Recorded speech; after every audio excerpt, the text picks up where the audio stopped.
Hello, good morning everyone, and once again, most welcome to my YouTube channel RGL English Classes. Today I am going to discuss about imperative sentence.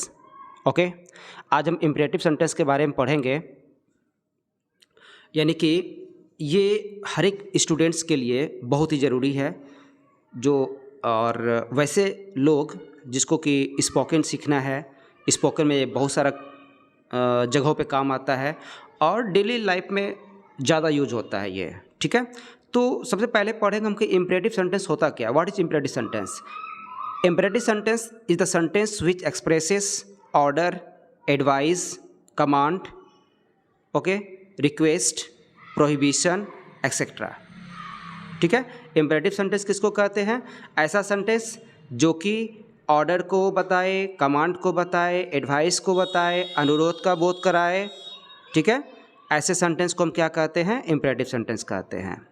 ठीक, अब बात करते हैं order और command की, यानी कि आदेश की और एडवाइस की। दोनों का स्ट्रक्चर जो होता है ना, सेम ही होता है। अगर हम आपसे पूछे कि बताइए कि इस काम को करो, इनका आप ट्रांसलेट कैसे कीजिएगा, इसको कैसे बोलिएगा? दरवाज़ा खोल दो, अपने माता पिता की सेवा करो, राम इधर आओ, तुम बाहर जाओ, अपनी जुबान संभाल कर बोलो। तो आखिर इसको बनाएंगे कैसे या फिर बोलेंगे कैसे? तो इनका जो है ना स्ट्रक्चर आता है। एक स्ट्रक्चर देखिए क्या आता है, देखिए एक स्ट्रक्चर इसका आता है। सबसे पहले हम क्या लेंगे? V1, उसके बाद ऑब्जेक्ट, उसके बाद अदर वर्ड्स। जैसे कि इस काम को करो, तो इसमें वर्ब क्या, काम क्या हो रहा है? करना। तो करना का स्पेलिंग क्या देंगे हम? डू। और आपका बचा क्या? इस काम। इस काम का मतलब क्या हो जाएगा? This work. दूसरा नंबर में देखिए, दरवाज़ा खोल दो, तो इसमें वर्ब क्या है? खोलना। तो खोलना का मतलब क्या हो जाएगा? ओपन। और दरवाज़ा का क्या हो जाएगा? The door. तीसरा नंबर में देखिए, अपने माता पिता की सेवा करो। तो सबसे पहले हम किसको लेंगे? सेवा करना। सेवा करना का मतलब होता है सर्व, और अपने माता पिता की मतलब योर पेरेंट्स। इसमें जो है ना सब्जेक्ट यू छिपा हुआ रहता है। ठीक है, अगर आपको सब्जेक्ट देना है तो देखिए कैसे देते हैं, इंडिकेट भी करते हैं। तो देखिए जैसे कि राम, उसके बाद कोमा लगाए, इधर आओ, तो हम इसको कैसे बोलेंगे?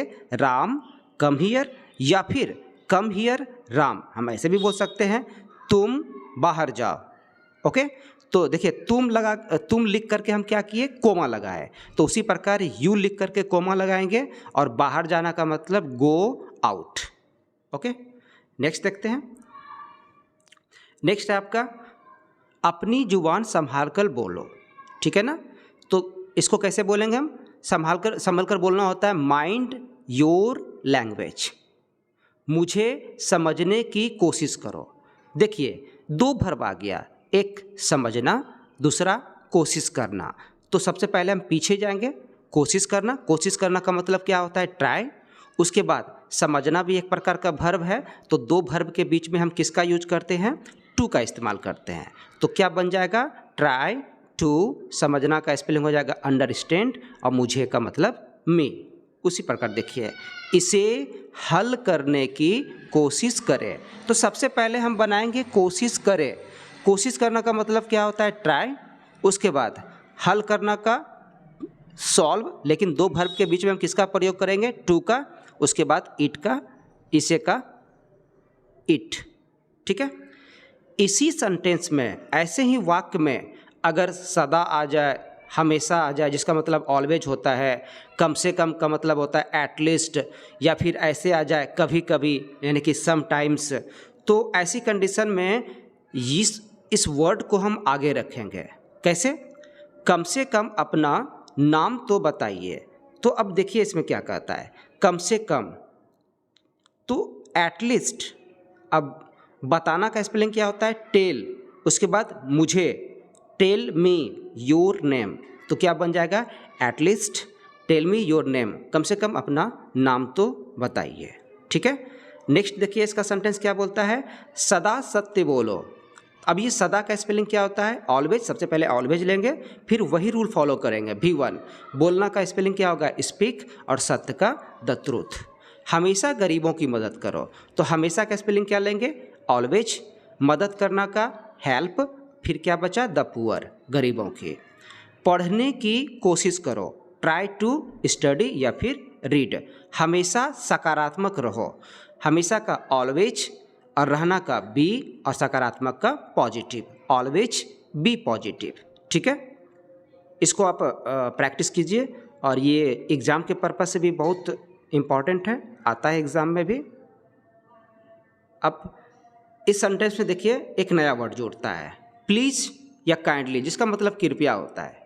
ठीक है, और ये क्या होता है, रिक्वेस्ट को बताता है। रिक्वेस्ट का मतलब क्या होता है, अनुरोध। प्लीज़ का प्रयोग वाक्य के शुरू में भी कर सकते हैं और वाक्य के अंत में भी कर सकते हैं, कोई फर्क नहीं पड़ता है। लेकिन काइंडली का प्रयोग शुरू में ही करेंगे केवल। देखिए हम पहले इतना सा बनाते हैं, मेरी मदद करे, तो मदद करे का मतलब क्या हो जाएगा, हेल्प। अब मेरी का मतलब क्या हो जाएगा, मी। इसी सेंटेंस में हम एक वर्ड घुसा दिए, क्या, कृपया। तो कृपया का मतलब क्या हो जाएगा, प्लीज। तो क्या बन जाएगा पूरा, प्लीज़ हेल्प मी। उसी प्रकार कृपया मुझे अपनी कलम दे। तो देखिए अब हम कृपया को पीछे लिख दिए, आगे नहीं लिखने का मन हुआ, तो हम क्या करेंगे, दे। देना का मतलब क्या हो गया, गिव। मुझे, मी, गिव मी, क्या देना है, अपनी कलम, तो योर पेन, और लास्ट में प्लीज़ लिखेंगे। तो हम इसको दो तरीके से बना सकते हैं, प्लीज़ को हम आगे भी लिख सकते हैं और प्लीज़ को हम पीछे भी लिख सकते हैं। ओके, कृपया अपना नाम बताइए, kindly tell me your name. ठीक है, कृपया खिड़की खोल दे, kindly open the window. Ram कृपया इधर आए, राम कम हियर प्लीज़, या फिर Ram please come here. Next देखिए, कृपया मेरी आवेदन स्वीकार करें, तो कैसे बनाएंगे हम, काइंडली ग्रांट माई एप्लीकेशन। ठीक है, अब नेक्स्ट पढ़ते हैं। नेक्स्ट में कुछ नया चेंज लाते हैं हम इसमें। देखिए डोंट, डोंट का मतलब क्या होता है, मत होता है और ना होता है। उसी प्रकार नेवर का मतलब क्या होता है, कभी नहीं, और उसी प्रकार कभी या मत आ जाएगा, कभी ना आ जाएगा।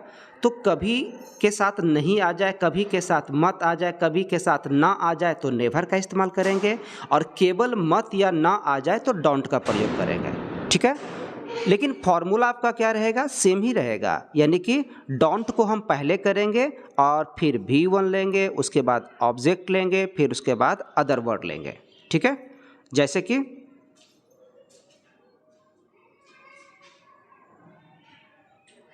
रहने दीजिएगा सर लगा। जैसे कि हम बात करते हैं